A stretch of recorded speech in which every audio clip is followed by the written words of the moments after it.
Hello, everybody. Welcome to the Man Sports Fan Podcast. I am your host, PAS Express Phil. And with me is Brian Fremming and Christopher P. Allen Smith. How's it going tonight, boys? Happy to be here, see your faces, talk sports. Yeah, it's good to be back. It's draft week. Double thumbs Can't beat up that. to all that. Oh, yeah. Yeah, Great draft week. It's like seriously snuck up on me.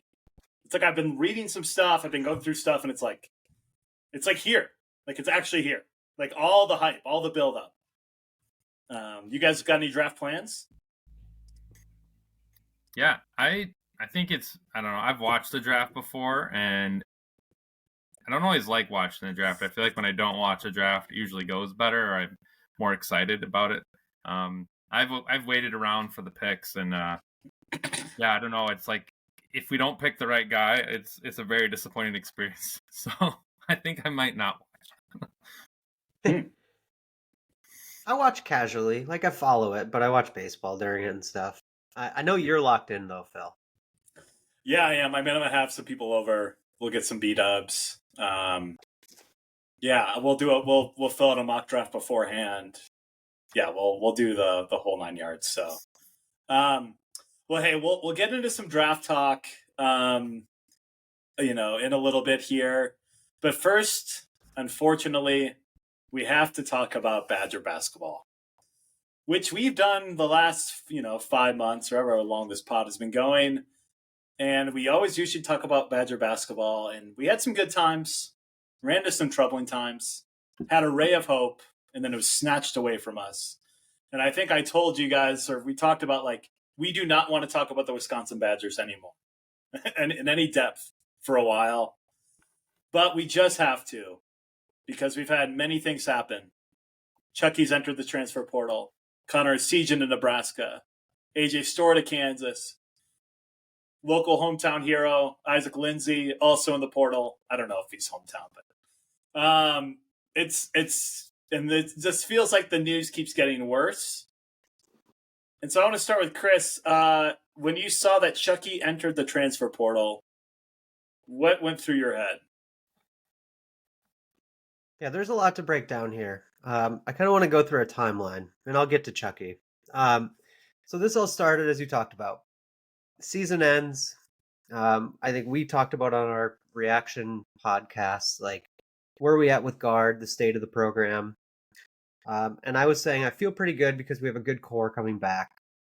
Let's give guard another year. Let's see how it goes. AJ Storr enters the portal, enters the draft, and then enters the portal. I would say to all of us, that's not a surprise. Something we probably all saw coming. Connor Essegian entering the portal. He said he wasn't going to, basically throughout the entire last month of the season. Also, him entering the portal, probably not a big surprise, though, considering everything that happened. Gus Yalden entering the portal just didn't work out with off the court things. It's like, all that's fine. And then last Sunday, there's a prospect that the Badgers are going after from Omaha. His name is Frankie Fiddler, which is a great name. Just call that what it is. He was he said he was going to announce that Monday, so the next day. And the Badgers were pretty much the favorite in the process. Everyone thought he was going to pick Wisconsin. He's a high school teammate of Chucky Hepburn. So the stars were aligning. And then that Monday morning, he was supposed to announce at 8 a.m. He announced at like 7 or 7:30 a.m., hey, I'm delaying my commitment. And that same weekend, he had just visited Michigan State. So he delayed his commitment, and then the next day is when Chucky Hepburn entered the transfer portal. So it just started to make me think that, like, there's something going on here, like, that's bigger than all this. And I think it's pretty safe to say we feel like Chucky left because someone's going to pay him a lot of money. And the initial talk is it might be Louisville. But this is, like, Chucky leaving was kind of the first thought in my mind of college basketball is way different now. Like I said, those other guys that left all had reasons. It all kind of made sense. Chucky leaving was a wake-up call to me that college basketball will never be the same under this circumstance. Like, Chucky is a loyal Badger. He's someone that, yeah, there were rumblings he could have left last year, but he didn't. He stayed. It's like, nope, this is where he wants to be. He's got a Badger tattoo. Like, he's all in on Wisconsin. So him leaving was shocking, to say the least. And it's really disappointing that that's kind of where we've gotten to. But that's like, and I was pretty disappointed that day, I will say. But I also understand. Like, there are things I get. Like, you take the money when you can get the money. But then, like, since then, everything's just sort of spiraled, and it's gotten to a point where, like, if I could just sum this up, I think the NIL is good for college athletics. I think we've talked about that a little bit. I think if you can get paid, you get paid. What I don't like is the portal, because the portal is essentially a free-for-all. And what people can do is they can essentially legally tamper with players while they're committed to and on a team at any point to say, hey, we're going to offer you this much money. Essentially, you should enter the portal. It's basically what happened with Chucky. So that part is really ruining college basketball. And I think it's sad, because in this world of, like, committing, like, does committing mean anything anymore? Or does it just mean basically you got me on a 1-year contract? So it's kind of how I'm viewing it. And the other piece is, do we even care about kids graduating from college? Because I don't know, like, if I'm going to 4 different universities in 4 different years, like, are these kids actually leaving with a degree? Yeah, they're making a lot of money in the short term, but are they being set up for long-term success? I don't know. Like, I'm not the person to answer that, but it just makes me wonder. But since then, what's happened is basically the Badgers have had all these high-end targets, like Frankie Fiddler, Brandon Angel, Tyrese Hunter, like all these guys. It's like, okay, these are the guys that the Badgers are going to target. They're all committing elsewhere. I don't know what's going on in terms of the program and what we can offer kids for NIL, but we are a consistent top 20, 25 program in our lifetime. Like, every year we're a top 25 team. So I don't know if it's the money or what, but it feels like we're broke, or it feels like we can't offer what these other teams are. And when you think of the Badger basketball program, like, we are not moving the needle. And so going back to what I said originally, like, I feel like guard was fine. He was in a good spot. We have a good recruiting class coming in. We were, like, with Daniel Freitag. But does Greg Gard actually move the needle? Because everyone right now is talking about money, right? These players are leaving for money, and I get that. And like I said, I totally side with it. But when we're missing out on all these guys, I can't imagine we're that far off in terms of what we're offering. Like, these players don't want to come to Wisconsin. And it makes me wonder if it's because they don't like the way we play. They don't like, if you're comparing us to other programs of similar status, like, would they rather go there? So I'm starting to get a point of, like, we're a developmental program. That's what we've always been. That's how we've lived. And I worry that we're not going to adapt fast enough in this NIL world under Greg Gard to a point where I'm not sure if he's the guy for the job right now. And that's my concern through all this process is, like, the money is one thing, but okay, if all these guys are leaving, that should open up a big amount of money that we have to spend on guys to go get in the portal, and we're missing on every single one that we're targeting. So I think this is a bigger, widespread problem for Wisconsin basketball. This is probably the darkest era. This is worse than the Alondo Tucker thing that came out a few years ago. Like, it's beyond that. And I don't know where we go from here. Like, if Gard's the head coach, is he going to be able to bring a kid in on a visit? And are we going to be able to secure the deal if what we're offering is the same amount as Creighton's offering or Michigan State's offering? Or, I mean, every Big Ten team, the blue bloods of the Big Ten, quote unquote, have all just loaded up in the portal. We haven't gotten one player, and we have 2 starting spots wide open. So I'm worried about the future of the program under Greg Gard. This is the first time I'm basically publicly saying that I don't know if he can adapt fast enough to how quickly the college basketball world is moving. And it feels like we're setting ourselves up for a really disappointing season ahead, which is going to lead to essentially the outcome that some of you wanted now, to happen a year later, and it's going to set us way behind the 8 ball. So there was a lot of words to basically say, like, I don't know what direction we go from here. Like, we can get these recruits from sort of these tier 2, tier 3 level recruits in the portal, but we're not getting the guy, the AJ Storr that we got last year. And I don't know how we're going to compete this upcoming season. So it's really disappointing. And I'd love to hear your guys' take, but I just kind of wanted to get that all out because I've never been so nervous as a Badger basketball fan of like, are we actually going to be good? Yeah, we just don't want to become Minnesota. I mean, that actually is my fear, that we become Minnesota. And even if we have some talent, it never comes together. It's never consistent. You're like a player or two away. But yeah, I think the overall problem that you're talking about is that this is, in essence, you talk about the education part, college athletics. But in essence, this is pay for play. And this is pro sports with no contracts. So it's like, obviously there's something wrong with the system. And the system, I think, will change in the next 2 to 3 years. I don't know what it looks like. I don't know how the NCAA grasps any control back. But yeah, I think the state of Badger basketball is not in a good spot. And like you said, like, we probably will be bottom Big Ten. I'd be shocked if we weren't at this point. Now, who do we bring in? What does that look like? Does anything change? I'd be curious with Chucky and Fiddler, what happens with those two. But yeah. So Fiddler committed to Michigan State today. Okay. But so Chucky then? To be determined. He's obviously knows where he's going. That's why he left, but it just hasn't been announced. Okay. Frem, what are your thoughts?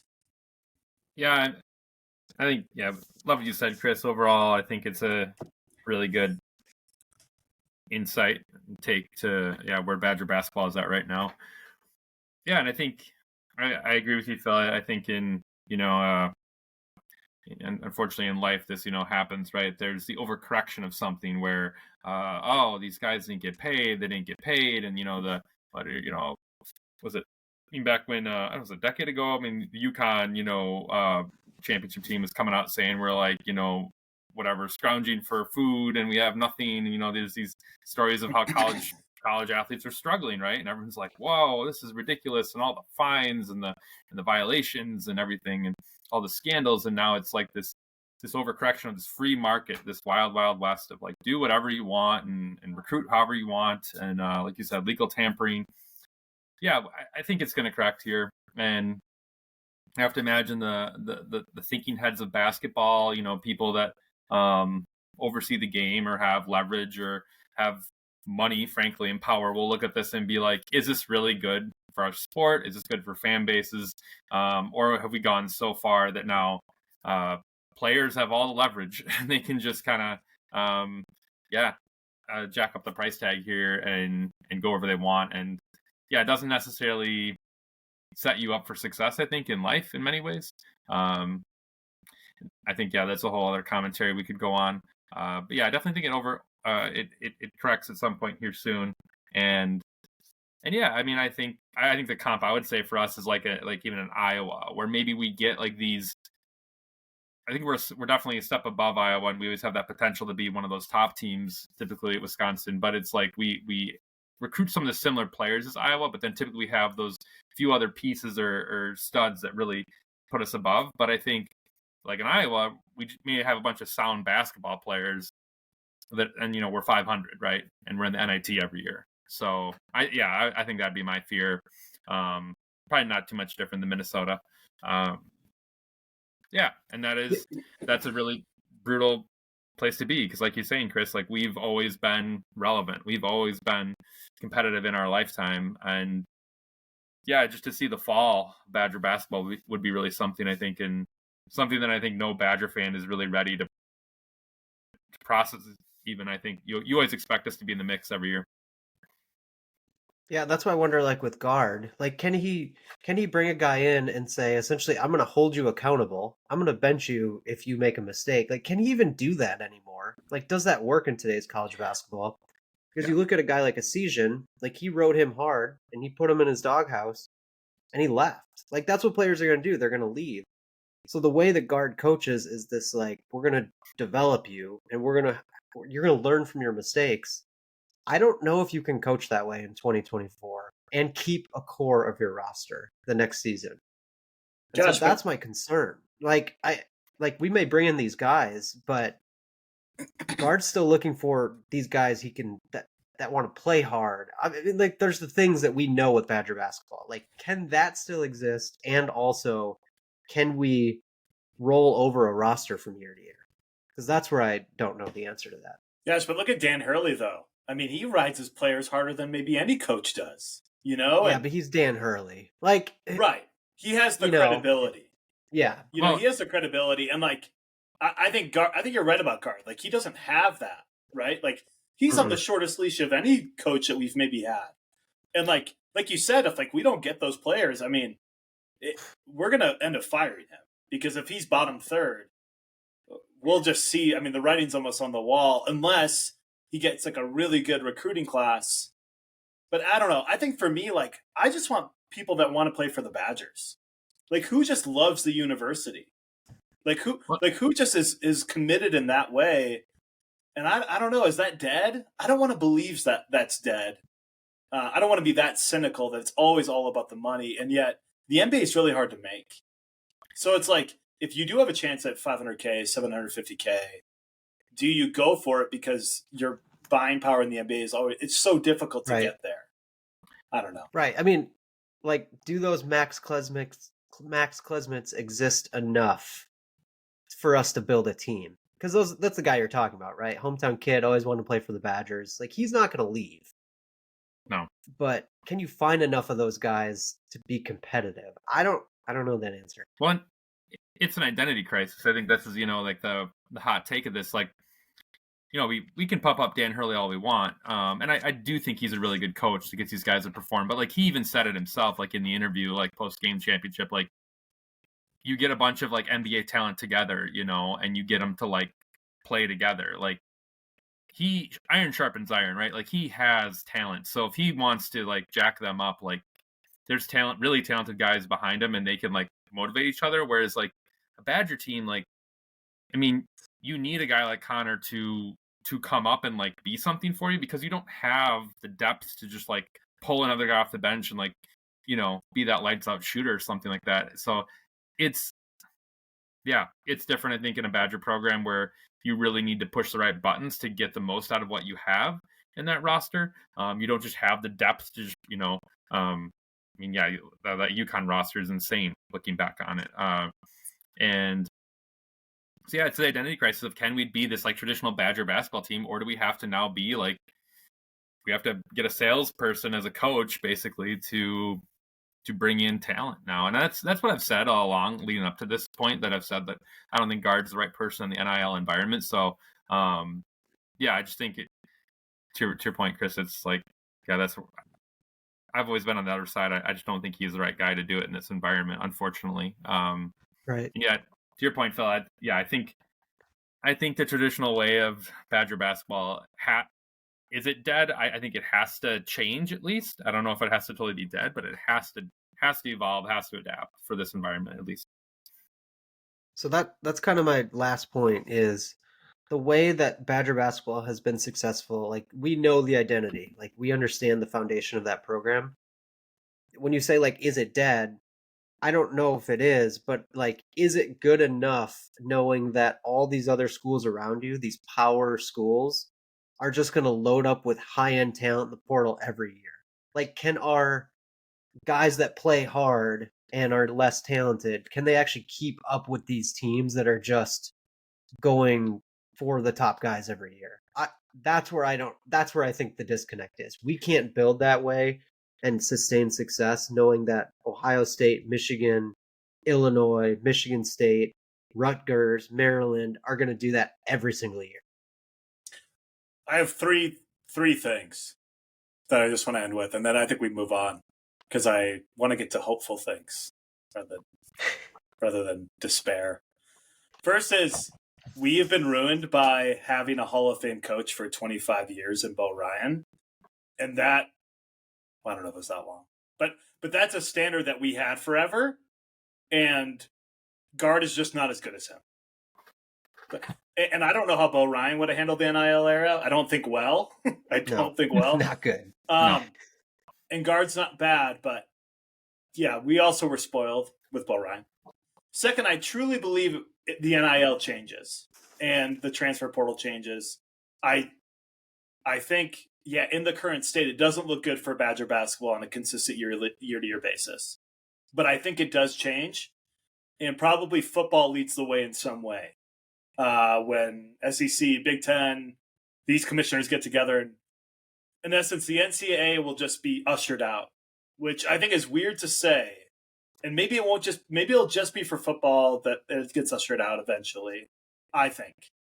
But yeah, I wonder, I think it will change. And then lastly, I think the tournament is going to get worse because of NIL and these big teams poaching smaller players from mid-majors. And I think Frem said that.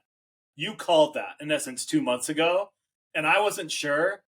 And this tournament, I think, kind of almost solidified it, and we haven't even seen the worst of this. So, like, right.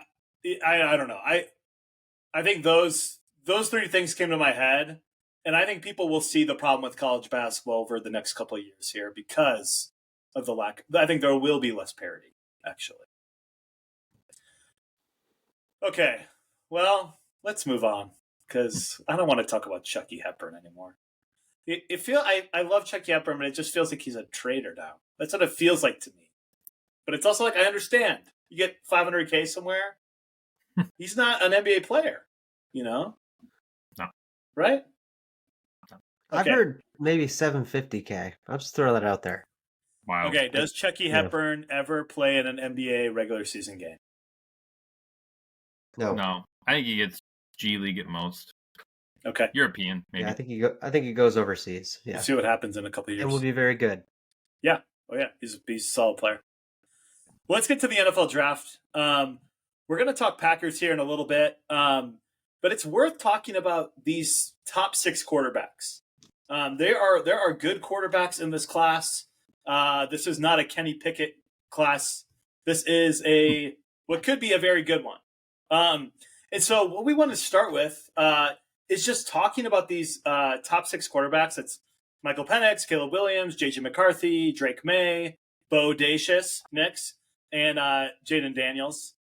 And what we're going to do is we're going to do a little exercise where I ask each of these guys, what is the order in which they are drafted, what teams they're on, and how many end up being in the first round. And we'll start there. Boys, does that make sense? I think I get the assignment. Just correct me if I did it wrong. I'm a teacher, so I'm pretty good at that. Okay. Yeah. So, yeah. Okay. So let's do this. Frem, give me your top 6 in the order that they're drafted and what team they're on. Okay. So I have Caleb Williams going to the Chicago Bears. Just keep going. Yeah, just keep going. Drake May going to the Washington Commanders. Jaden Daniels going to who do I have? Yeah, the Patriots. J.J. McCarthy to the Minnesota Vikings. Where? Michael. What's that? What number? What number do I have? Is that? Oh, sorry. Yeah. So Williams 1, May 2, Daniels 3, McCarthy 4.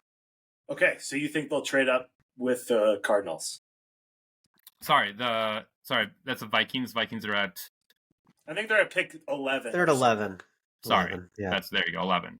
Yeah, I'll just have the ranking. That was the numbers of the ranking. Oh, that's my bad. Sorry, could have explained it better. It's all good. Teacher. Then Michael Penix to the Denver Broncos. They're at 12. And then Bodacious Nix, rounding it out, going to the LA Rams at 19. unless they trade up for that. But yeah, 19. Okay, so you think they all 6 go in the first round? I think they do. As what I've heard to date, I think these guys have all stud potential, and I think in this environment, I think everyone knows you need to load up at the quarterback position. I think people have to look at this formula that Green Bay's created, right, and letting guys sit and finding,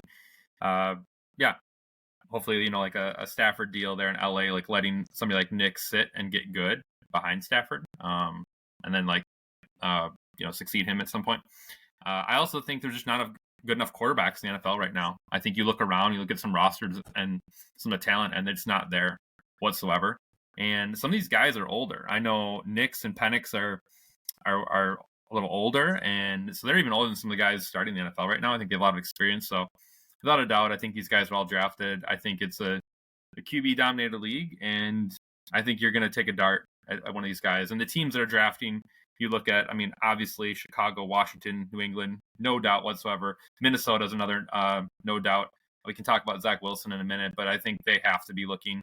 And I think LA would be silly to not go get somebody here, whoever's left out of that group, because Stafford injuries, right?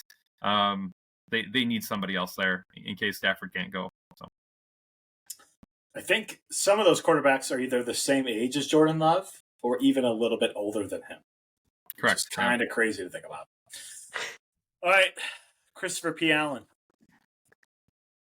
All right, so I have Caleb Williams going to the Bears. I think Jaden Daniels is going to go second to Washington, although I would not put him second on my board. Drake May third to the Patriots. I also think the Vikings are going to trade up to pick 4. I think they might use both their first-round picks to trade up and take J.J. McCarthy. 5 and 6 is really hard for me. I think Penix will get drafted first, and I think he has the potential to be a first-round pick. But I'm unsure. I don't know where he's going to go. I do think he'll slide later in the first round. Like, I could see him going towards that back half. I could see a team trading up. I actually like the Rams call for him. That was one that I was kind of targeting for it. And then Bo Nix, I think he falls to the second round. But I do think he has higher upside than Michael Penix. I think the Broncos could make a ton of sense in the second round. I think the Giants are that sneaky team in the second round that could take Bo Nix. But Penix is the one I really don't like. I can't land on a team because I do think someone's going to trade up. It's kind of like what the Packers did for Love. Like, they'll trade in like that 20-ish range and go up and get him. So I got 5 quarterbacks going in the first round. We're pretty similar. I think the best mocks are going to come out in a day or two. So if you're looking to understand the draft more, look at the mocks in the next 2 days. Like, you'll see a lot of, more information comes out as this comes closer. But so I have Caleb Williams to the Bears, Drake May to the Commanders, Jaden Daniels to New England. I think McCarthy goes to Minnesota at 5. I think Arizona will take Marvin Harrison. I just have a feeling. And San Diego will trade out, or San Diego, LA. It's actually pronounced San Diego. Is that wait, what does that mean again? Okay. PG show. Touche. Denver, I think, will trade down and get Knicks. I don't think they'll sit there. I just think they did just get Zach Wilson, which we'll talk about later. And they have Jared Stidham, everybody's favorite QB2. But I think they'll get Knicks later. But I don't think they have to take him at 12.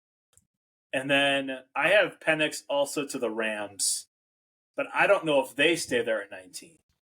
Mm-hmm. So because all these later teams in the back half, they actually all have a QB. It's pretty wild, actually. And even a lot of the teams that are in the first round, like later, or I should say earlier, like the Denver Broncos don't have a second round pick, which is interesting, right? Because they kind of can't move up back into the first round or early second round. Rams, I think it's the same thing. I don't think they have a Mhm. second round pick. So, so I do think those go later. But so I think it's Williams, May, Daniels, McCarthy, Nix, and then Penix. Is there anybody out of those? You guys each had your 6. We're all pretty close relatively. A couple changes here and there. What would you change out of the order that you chose? Like who do you like more than, I don't know, maybe somebody else does? Yeah, I don't think anyone's going to change their heart on Caleb Williams. I think the Bears are locked in there after the Fields trade. Stating the obvious, JJ McCarthy is the guy I think in this draft who I think when it's all said and done, it's 1A, 1B with him and Caleb. I think Caleb might have better stat lines than JJ, but I think JJ actually has more wins as a starting quarterback in the NFL. I think he has something there. I know, obviously it's Jim Harbaugh, and he's gonna back his guy, but touting is the best quarterback in the draft. I think he has something between athleticism, poise, winning. I think there's something there. I don't think he's a guy who's going to try to do too much. I don't think he's going to try to. I think Caleb Williams is going to throw a lot of interceptions, for example. Penix is a guy I think I think whoever gets him is gonna really find a stud there. I don't think he's far behind Caleb and JJ. And then, guy Daniels, I think he might have some highlights, but ultimately I think injury. I just see injury prone guy right there, mobile quarterback. And so that's the bust for you. Jaden Daniels is the bust for you.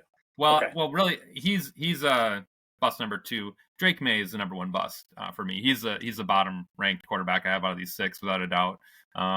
Maybe it's just the Mitchell Trubisky comp here out of North Carolina, but I just don't see the pedigree there. I see some intangibles, but as we've seen before, guys like Zach Wilson, big arm.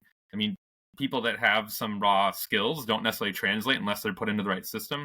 And I just don't think he's going to be put in the right system. I think Drake May is going to be asked to maybe start day 1 if he goes to New England or Washington. And I just don't see him performing well out of the gate. And yeah, I have him as the bottom ranked QB. I will say, though, I don't know if any of these quarterbacks are terrible. I know we've seen some like really big busts, over the years here. I don't know if we see anything terrible out of these guys. I think they're all maybe serviceable, but I think definitely Caleb, JJ, Penix, top 3 there. C. Smith? This might be bad radio, but I also have JJ McCarthy at 2. I think he is the safest pick in the entire draft when you talk about quarterbacks. Like you said, he wins, he doesn't turn the ball over, he's just a smart decision maker. He's just the type of guy I feel like you can build around. So if the Vikings get him, it's a perfect spot for him. I would put May at 3, Daniels at 4, but I also agree he's the bust.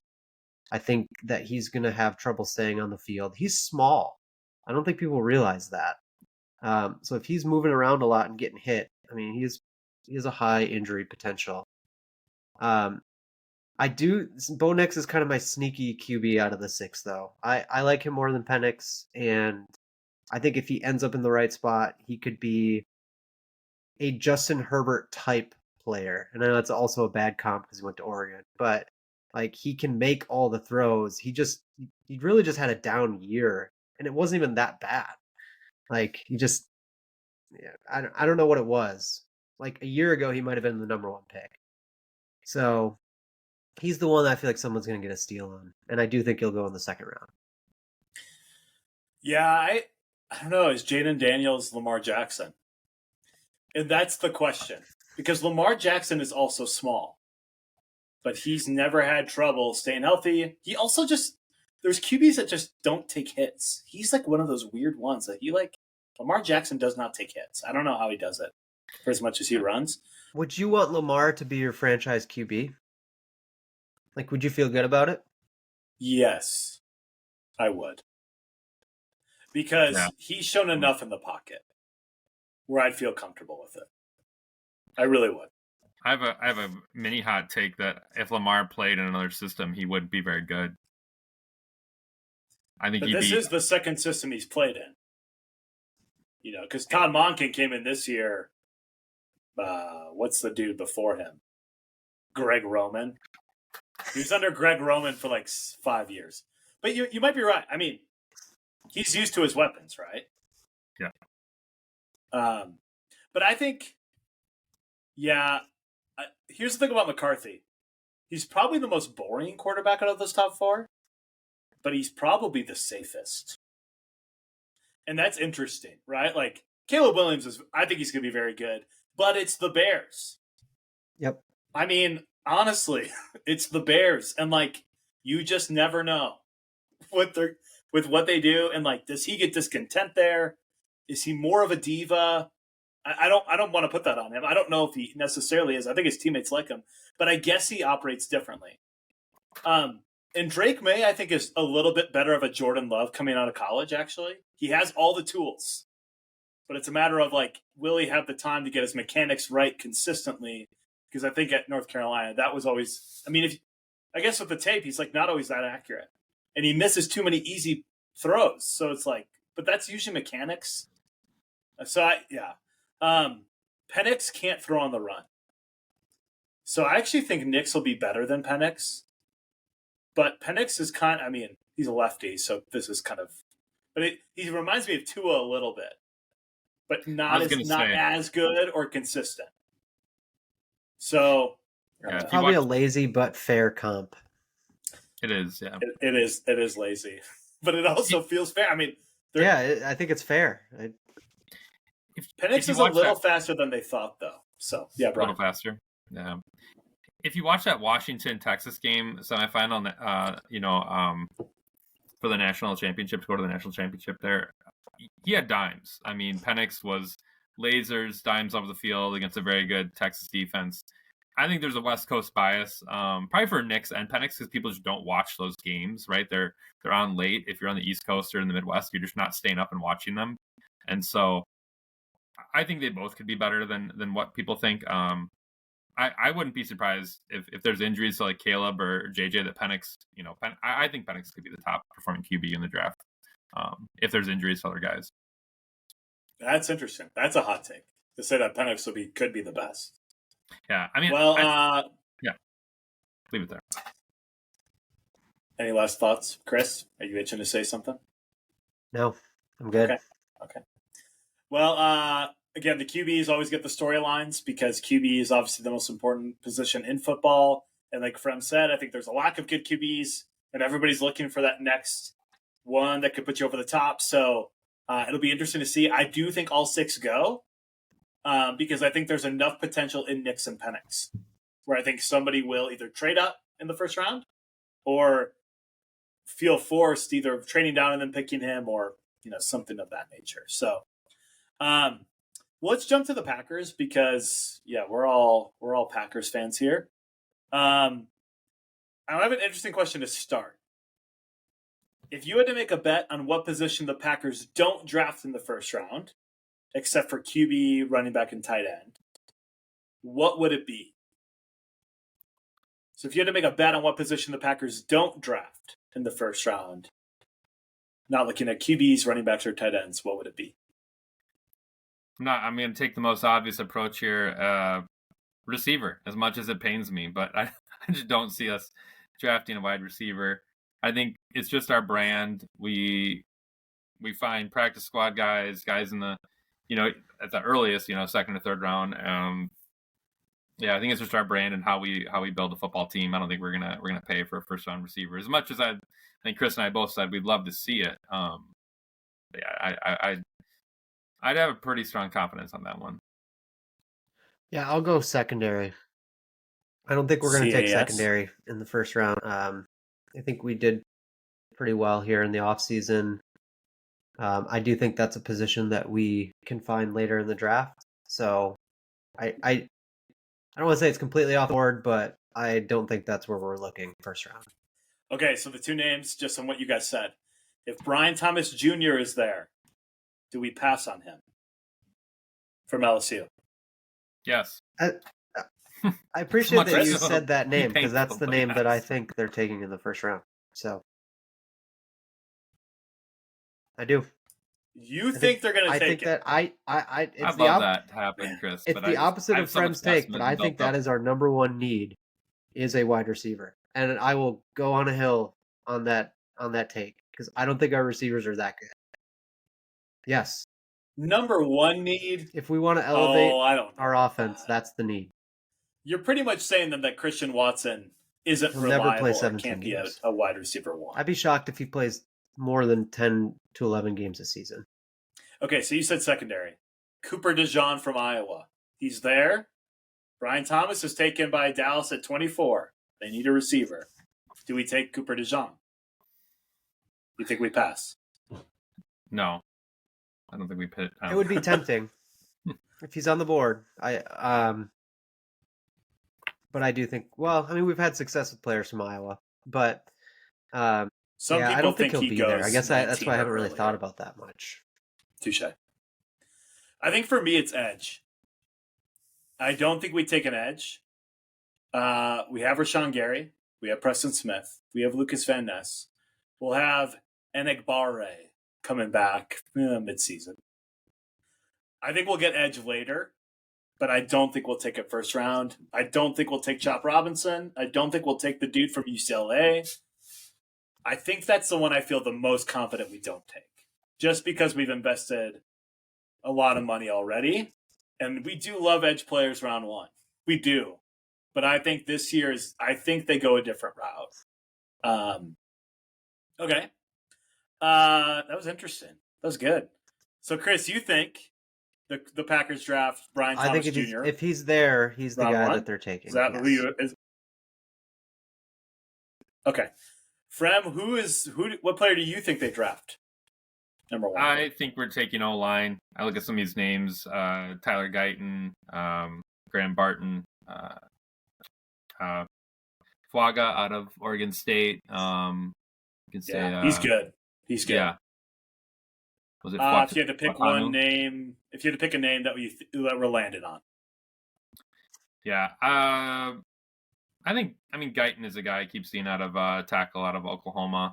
Could look promising. I think we're taking O-line. I think we got to protect Love, and I think we're going to pay for it. I think you could look at your tackles, right? Or you pay them a lot of money to protect the franchise QB. So I think that's where we're going to spend our capital there. I just love that we disagree on all this because I think they're going to take Cooper DeJean. And I think they either trade up to get him or that he falls to us. And I think we're going to be up in games next year. I think our offense is that good. And I think our defense is like really promising. And Cooper DeJean can play both. Like he can do everything you want as a safety, and he can play slot. And so him and McKinney will just switch off. So I think Cooper DeJean. Phil, I'm just going to do this to you because I want to, and because we're on radio. It is actually Cooper DeJean. Yeah. But I like that you give it the French accent. I think it's better. Mustard, man. It's all about the mustard. It is, man. They said actually DeJean. That's awesome. I'm embarrassed. Your Love your that. spin on it's way better though. DeJean. I think you do that with a lot of people. Like you just wanna believe that it's a cooler pronunciation. Yeah, it does sound like Dijon, doesn't it? That was where the mustard came in. Love it. I really hate. By the way, I really hate mustard. Oh, thank you, Chris. All right, that was interesting. That was good. That was good. Okay, we have 5 picks in the top 100. Thank you, Aaron Rodgers and Russell Douglas, which is really the true rip. I wish we would have had him for the playoffs, but who knew, right? We were like 2 and 5 or something. We have 5 picks in the top 100.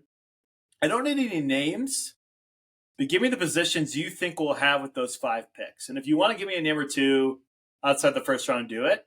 But, what do we end up with? What 5 positions do we end up with after the first 3 rounds? After the first 3 rounds, I think you're going to go O-line for sure. I think you're going to... They're going to address linebacker. I have to imagine they address linebacker somewhere in the first 3 rounds. I like secondary in there. And I could see us, classic Packers going, 3rd round, like find a receiver, somebody who maybe no one thought of that was is kind of under the radar. We'll find that dime in the rough. You said 5. Yep, one more. One more. I think I'd like us. I think Chris said it before. I like us to pick up a nice change of pace running back. I think that'd be nice if we could find that to complement Jacobs. I think the modern day NFL, you're not looking for one guy to carry you all the time, and so I think finding a running back would be nice. Yeah, I think we're pretty aligned here. So I was just looking at my list: O-line, linebacker, receiver, running back, corner. Those would be my top 5 positions. I'm going to go, we double up on O-line because I think we could get 2 studs in the first 3 rounds. We go safety or cornerback, so 1 secondary. We pick a linebacker, whether it's Junior Colson or Edgerrin Cooper or the dude from NC State that's always hurt. I can't think of his name now. And then we go, did I have 4? And then I think we go running back. I think we take one of the Tennessee guys. I think we take one of the best running backs available, knowing that we're going to be a 3-headed monster. 2-headed monster. With our boy A.J. Dillon as number 3. That was a knock on our Door County King, which is really sad. Draft is 3 days. It used to be 2 days, and the first round used to last 10 hours. Now it lasts 4, so you could watch it. That could work. But yeah, it should be good. Draft is so fun, gives hope to all teams. The draft analysts will hype up every pick. So many busts, so many are out of the NFL. It is a kind of a false hope in a way at times, but also it's good, right? It's fun to watch. So it should be good to see what the Packers do here. But we are aligned to things like, feels like we know the needs. Should be good. Let's get to some quick hits.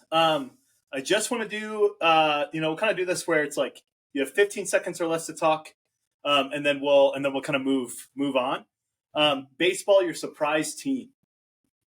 If I can cheat real quick, I'll say the Houston Astros. They're terrible right now, 7-17, and then I'm going to go with the Milwaukee Brewers. I did not expect them to be in first place in the NL Central right now. I got the Cleveland Guardians. I mean, we all picked the Twins in the Central. They're horrible, but the Guardians, like, they just every year, like, they just play better than their talent.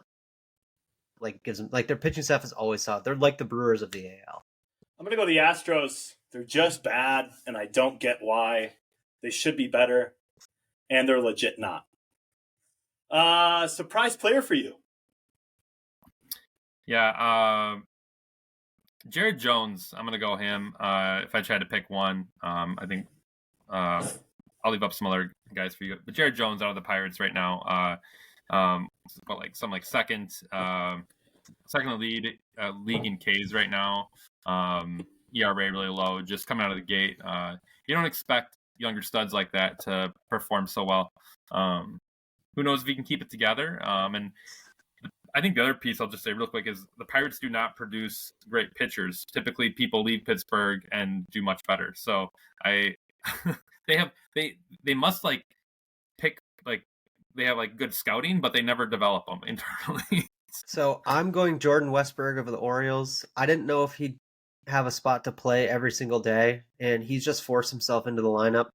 He's top 10 in OPS in the majors right now, right behind our boy Michael Busch, who is another one. But yeah, Jordan Westburg. He's ascending quicker than I thought he would. That Orioles team, man, they got so many players ascending. It's so fun to see. For me, it's Aaron Judge. I'm going to go negative again. He's just started so poorly. And I know he just got that contract, so for him, it's just sometimes you get a little loose. It's not like his OBP's horrible, but it is weird to see him start so poorly, especially when some of the players on his team are actually doing pretty good. Rizzo and Arcia, or not Arcia. Who am I thinking? Who's the short? Volpe. They're playing pretty well, so I am surprised to see that in him. And I'll just stop there. Fantasy win for you so far on your own team, guy that you drafted. Yep. Cole Reagans was really high on him going into the season. He had one bad start recently, but I think he got unlucky. Otherwise, he's been stellar. Love him with the Royals there, and hope he is in the selfishly, hope he's in the running for AL I Cy still Young. hope you change your team name to Ronald Reagan's at some point. Just gonna keep that on the radar. I need to do that. I'm going Bryce Miller of the Mariners pitcher. I took him as my second starter in the draft. I did it more out of desperation, thinking he was going to be okay, but he's top 10 in ERA. He's got a .8 whip. I mean, he's off to a really good start, so definitely a surprise for me. For me, if I'm looking at my team, my best player that I probably picked up is Jared Jones. I picked him up before the year started, but I didn't draft him. So it has to either be Casas, just because he was the first pick and he was really good. He just got injured. He's going to be out for a while, so that's a loss, but I still feel good about the pick. And so Isaac Paredes from the I think Rays. you're close enough on that. Did I get yeah. the pronunciation right this time? Okay, thank you. He's just consistent. I mean, he strikes out too much, but he's just consistent. So feel good about him. Fantasy dud. Yeah. And why? And that could be your team or that could be somebody else. I'll just pick on my team. I think you could say it's for many, injuries, I think, are the ultimate duds here. I don't know why I tried banking on Christian Yelich. I think I looked at his stolen base total and it got me excited. Maybe he'll put together a season, cumulatively throughout the year. But right now on the IL again, back issues again, just depressing as a Brewers fan, depressing to have him on your fantasy team and be a Brewers fan. So. Yeah, mine, I'm going Wyatt Langford. I'm going to stick with my team too. I mean, he was my first pick. I hyped him up. He's off to a really slow start. He's not hit a home run yet. And he's only hitting like 240. He's down to like 7th or 8th in the order. I mean, it's just like, I do think he'll turn it around, but it's been a really slow start. And there are days where I don't even put him in my starting lineup, which is disappointing. Yeah, for me, it's not even close. It is Nolan Jones, and he's probably been the biggest stud for almost anybody. And it's depressing. He has nothing going for him almost. So I'll just leave it there. What prediction for you? Think back to your predictions: Cy Young, MVP, the fantasy dud of the year. Which prediction for you is holding true the most? I'd have to look at his numbers right now, but I still believe in Gunnar Henderson. I think that Orioles team is on fire, and I think, I think I'd have to go look at his numbers, but I have to imagine he's still wreaking havoc for the Orioles right now. Yeah, it's the same path. I took this as team, so that's what I went with. So my prediction was Orioles winning the World Series, just with how they're looking. I mean, they start off just a little slow that first week, but they're starting to click. All their guys aren't even up yet. I think they're going to trade for bullpen help. They're still my top team to win the World Series based on what I've seen. For me, I've been pretty good with my predictions so far on some things, not necessarily all the teams, but players. Again, I'm going to lean a little negative, but it's because I just don't like them. Paul Goldschmidt being a fantasy dud has held true, and I hate the Cardinals, so I respect Paul Goldschmidt, but it's good to see the Cardinals players not doing so well, including Jordan Walker, even if I really wanted him. And it's funny that Frem owned him, traded him to Chris. Now he's on the free agent wire. Did anybody pick him up? Yeah. I bet that's where Nolan Jones would be too. All right, well, let's move from baseball. The NBA playoffs have started. Some really exciting games last night. Knicks 76ers ended crazy. Obviously, Jamal Murray over AD for the game winner, down 20, coming back. Are you watching the NBA playoffs? I'm actively keeping tabs on it. I can't say I'm watching a ton. I watched the Bucks, some of the Bucks game the other night. I definitely staying tuned in to it. Not like sitting down watching it. It'd probably get to the semis, conference finals. I'll start trying to watch more games, especially if the Bucks are in it. Definitely keeping tuned in. It's pretty interesting. I would expect more parity, like even this first round right now, but home teams holding court right now with home court advantage. So it's pretty interesting. See how it shakes out. Surprisingly, yes. These first round matchups are pretty good. I still would take baseball. Like, I would just watch a regular season baseball game over it. But this is sort of a weird lull in the sports calendar to where I can pick up and watch a little bit of NBA. Yeah, I've been watching. I didn't watch all the play-in tournament, but I'm a Bulls fan, so I wanted to see how they did. So I watched sporadically there, and then I did watch some of the game Nuggets Lakers last night, and it was awesome. I mean, I actually didn't watch the buildup of the whole fourth quarter, but I did see the final minute and a half, 2 minutes. So NBA playoffs is different. It's the rivalries come out more, which I think is really fun, and we need more rivalry in sports. It feels like we have less of that now than we used to a little bit, so that's been fun.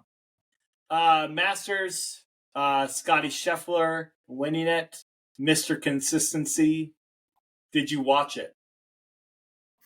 Negative. I did not watch it. I saw a few headlines about it, but I will just leave it at that. Yeah, I was not tuned into it. Just didn't find the time for that one. Yeah, Tiger made the cut. I thought that was cool. And then day 3, I sort of followed what he was doing, saw that he just had a dud of a day, and saw that Scheffler was starting to run away with it. And no, did not watch much of the Masters. Yeah, I didn't either. But the question did come in my mind: if Tiger Woods had been in the top 5 on Sunday, 100%. Are you watching some of that round? Yeah, that would be one to watch. Isn't that crazy? He is old, and yet but he's not as old as you think. Guy. I think he's only like 43, which is weird to say. But that means that means he was that good when he was 18. That's like what that means. Because in 2000, myself. That's when fact checking myself exploded. Quick, just to make sure I'm right on that. I'm sorry. He's 48. He's 48. I'm wrong. Do they still? But still, he's under 50, which is crazy. I remember watching him in like elementary school. So it's crazy. Yeah. No, he took the country by storm. Zach Wilson to the Broncos. Everybody loves a little Zach Wilson. Zach Wilson and a 7th round pick, I think 250 something, 253, to the Broncos for pick 206 in the 6th round. Are you yay or nay to that move, or maybe you're just it doesn't matter, and you have no yay or nay? Ultimately, it most likely does not matter. I think somewhere in the future, Zach Wilson has a moment or a stretch, maybe a few games, maybe somebody gets injured and he comes in. And I think he has a stretch where he shows us something that we imagined him to be. And that's about all we get. I think he's going to show something at some point. But yeah, ultimately, it's really sad. I think if you would have sat like Jordan Love, I think you'd see something more. I don't know if you'd see Jordan Love necessarily. I don't predict that, but I think you'd see something more productive there from him. I think New York was terrible, got in his head. You could just see a guy like melting down from the inside, and it was brutal to watch him. And I think New York put him in a terrible position. I don't know if you've ever seen the Office meme where they say like corporate wants you to see the difference between these two pictures. There's like it's the same picture. That's exactly how I feel about that. Jared Stidham and Zach Wilson are the exact same player. So congratulations for the Broncos on doubling down on the same player. I'm happy that he got out of New York. I'm happy that he got out from under the tutelage of Aaron Rodgers. Even if I'll still love Aaron Rodgers, even amidst the weirdness. It's a fairly low risk move, obviously. And I think you're right, Frem. I think he has a Geno Smith story in him. I don't know if it's becoming a starter in the NFL, but I think he ends up being a good backup. I could actually really see it. He got drafted pretty young, got eaten up by the New York media, spit out, kind of survived it, and then just had like a bad stretch this season and got eaten alive again, like kind of unfairly. So I feel like the coaching staff and the management for the Jets just handled it so poorly. So like he's it should be a better place, way less media coverage, at least nationally. So I'm happy for him. This is just for fun. Me and Chris are Chelsea FC fans, which we're not going to talk about today. This is a little bit sad and weird. We weren't pleased with the Carl Kruger text. That's all I'll say. Have you watched the EPL or picked a team yet, friend? I've watched a little, and I've thought about this. I've thought about should I hop on this Chelsea bandwagon? I've That's not great. 4-year-old at home. What's that? It's tough times right now. I know, but I know. I looked at some standings, and I was like, "Where teams at? What wagon am I hopping onto here?" So I got little ones at home asking me what teams are on or who are rooting for, and I'm like, "Okay, what? This is the defining moment." I like to explore my allegiance to. I had to make sure I pronounce their name right. Spurs. Tottenham, is that right? Ooh, the Hotspur. Your rival. So had to pick a team that had some good history. Had to pick a team that I felt was going to be relevant, that was going to actually be around, not one of these whatever like. Hey, Everton don't talk about Everton that like, way. I don't Come know, on. like fades into the background. It was. That was Chris's OG. Yeah, Everton. They'll be relegated soon, I'm sure. But I had to find a team that had something that would be a competitor. Obviously not going to pick Arsenal. They're just whatever, like the Yankees or Dodgers or something. So yeah, Tottenham, and then Sun. That means City, but you tried. What? That's Man City, okay, or Manchester United. Yeah, but we hate Arsenal, so they suck too. Don't pick them. Yeah. Well, Tottenham looked like the good guys when I reviewed all the teams. Had some good history. Hotspurs, kind of a cool mascot nickname, and Sun, their South Korean stud right now, is really cool to follow. Sun. Yeah.